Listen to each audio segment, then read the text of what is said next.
I know that the rate of r is not 0, and at a certain instant, the increase in area of the circle is numerically equal to the rate of increase of its circumference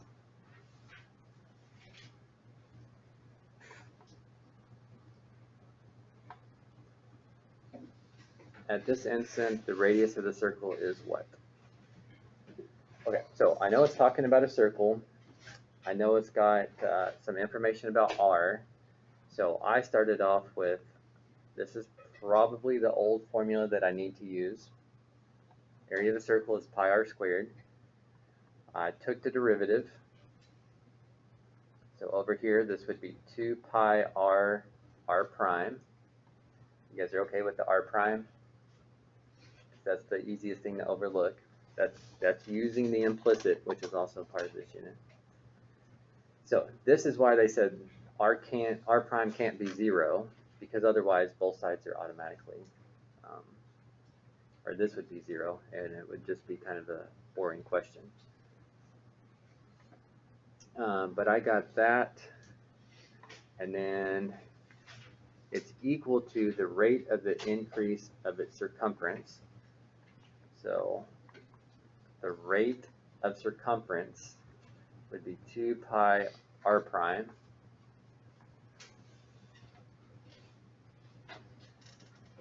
So the rate of the area of the circle is equal to the rate of the increase of the circumference.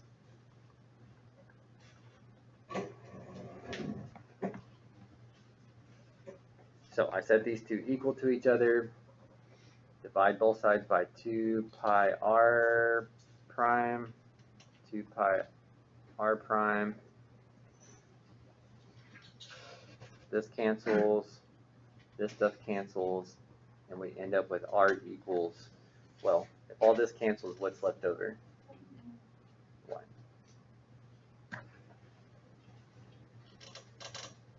So that should have been the answer there. 5 was D. So this is where I always say, like, some of these questions, like, you know, I worked this one just the other day, and I still had to read this to myself like 5 times to try to get it set up correctly. But rate of the radius is not 0. The rate of area, which I had to get from the area formula and derivative, is equal to the rate of circumference. So I had to take the circumference formula and take its derivative, set these two equal to each other, and then everything divides out except r equals 1, and then that's what it was asking for. At that instance, the radius is